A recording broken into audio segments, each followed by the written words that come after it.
Banjir di Lampung kian meluas. Setelah Bandar Lampung dan Lampung Timur, banjir meluas hingga Kabupaten Lampung Selatan dan Pringsewu. Di antaranya di Kecamatan Candipuro dan Palas, Lampung Selatan. Lebih dari 1.000 hektar sawah di 5 desa terendam banjir dengan ketinggian air hampir 1 meter. Sawah tersebut terdapat tanaman padi yang belum lama ditanam atau sekitar berumur 3 minggu. Para peternak juga mengevakuasi ratusan kambing yang dipelihara ke sawah untuk dibawa pulang. Kambing-kambing itu digiring melewati banjir. Nyebrang lautan. Telah terjadi jebolnya tanggul. Menurut warga, banjir disebabkan jebolnya tanggul irigasi. Saat ini yang terdampak sampai pendataan terakhir hari ini adalah 1.012 hektar. Dengan umur pertanaman 1 sampai 3 minggu. Sementara itu, banjir di Kecamatan Pringsewu Kota, Kabupaten Pringsewu juga terjadi pada Senin pagi. Ratusan hektar sawah terendam banjir dan airnya meluap hingga merendam jalan menuju komplek kantor pemerintah daerah atau Pemda. Lalu lintas macet akibat jalan terendam banjir setinggi setengah meter. Banyak motor mogok akibat menerjang banjir.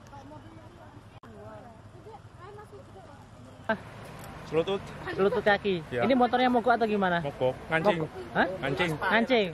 Berarti kendaraan nggak bisa lewat situ ya? Ya kalau yang memaksa bisa aja. Tapi resikonya mogok. Ya, mogok. Ini. Tapi kalau mesin dimatiin bisa. Oh, mesti dimatiin bisa ya. Hidup lagi. Didorong aja. Oh, didorong aja. Bisa. Oh, ini udah berapa lama kejadian banjir ini, Mas? Dari semalam kayaknya loh. Semalam. Oh. Banjir di Pringsewu disebabkan meluapnya air sungai Waibulok yang tidak mampu menampung air hujan lebat sejak dini hari. Banjir di daerah ini hanya merendam sawah, jalan, dan tidak meluas ke permukiman. Asep Saifullah dan Ari Susanto melaporkan dari Lampung Selatan dan Pringsewu.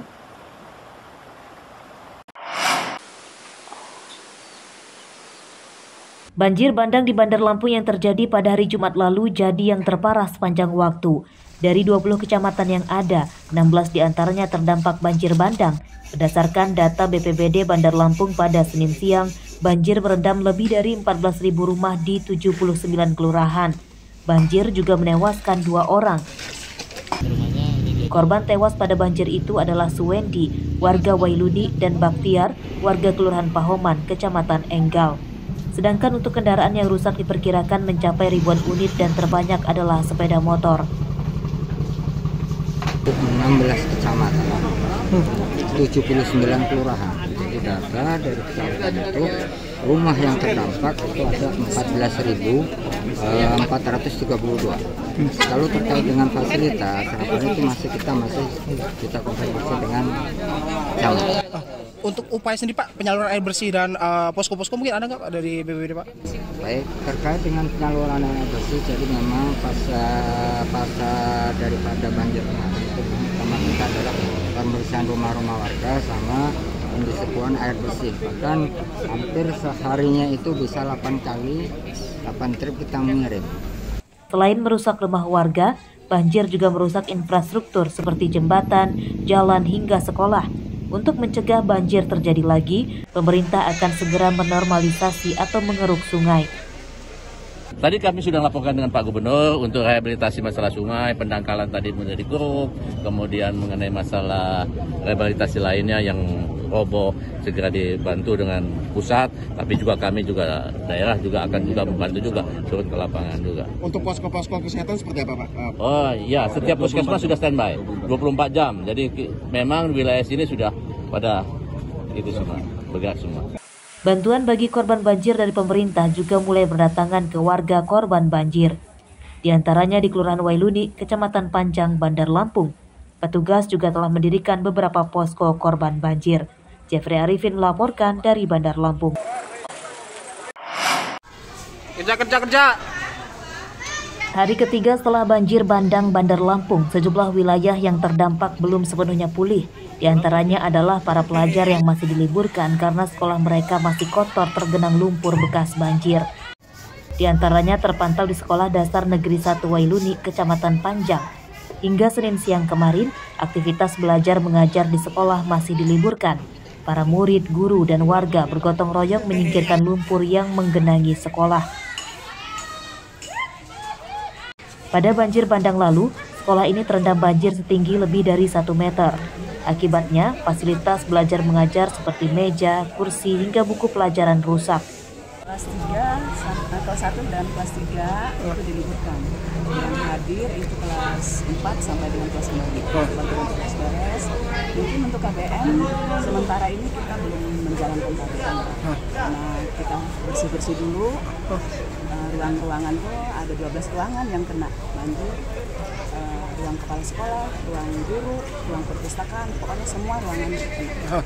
Bu, yang rusak di bagian sekolah kita apa saja sih, Bu? Untuk buku head juga kena, semua buku di perpustakaan kena.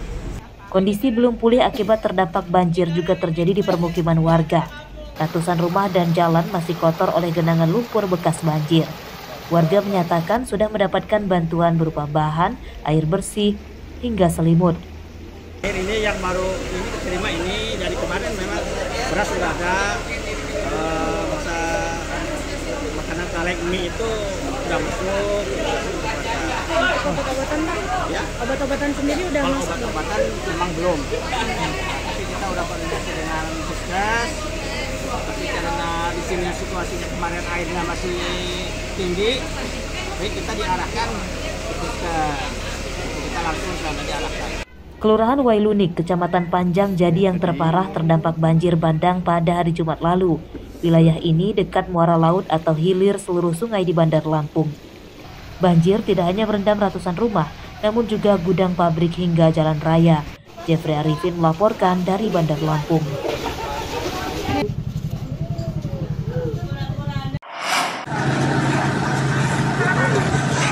Petugas Badan Penanggulangan Bencana atau BNPB akan memodifikasi cuaca melalui sistem TMC atau Teknologi Modifikasi Cuaca dalam penanganan banjir bandang di Bandar Lampung. Hal tersebut diungkapkan Deputi Bidang Penanganan Darurat BNPB, Maijen Lukmansyah, pada Senin siang saat mengunjungi korban banjir di Kelurahan Ambon, Kecamatan Teluk Betung Selatan. Modifikasi cuaca tersebut sebagai upaya pencegahan banjir tidak terjadi lagi dengan tujuan mengalihkan hujan lebih banyak ke laut. Cara kerja teknik modifikasi cuaca adalah dengan menyebarkan bubuk kimia khusus ke dalam awan. Kita lihat korban-korban sudah cukup terawat, kemudian ada pengiriman makanan logistik yang siap saja atau sudah matang diberikan. Kemudian langkah kedua juga saya berusaha untuk melihat ramalan cuaca ke depan dan akan melaksanakan operasi modifikasi cuaca. Diharapkan tidak terlalu banyak curah hujan yang datang ke darat. Kita cegat di laut sehingga diturunkan di laut atau di tempat lain yang kira-kira tidak mengakibatkan banjir. Akan melakukan teknik modifikasi cuaca. Ya. Teknik modifikasi cuaca ini agar supaya curah hujan di daerah yang memang terdampak banjir ini tidak bisa diatur sedemikian rupa sehingga curah hujannya tidak terlalu tinggi dan bisa dialihkan atau dibuang ke laut. Ini akan kita lakukan dalam waktu hari ini juga. Akan saya tanda tangani minta bantuan BNPB pusat untuk segera melakukan bantuan teknik modifikasi cuaca. Tim gabungan petugas penanggulangan bencana, tentara dan polisi kini fokus membantu para korban banjir. Mereka membantu membersihkan genangan lumpur sisa banjir, menyalurkan bantuan hingga memperbaiki saluran air dari pemukiman hingga ke sungai. Arsadi Saputra melaporkan dari Bandar Lampung.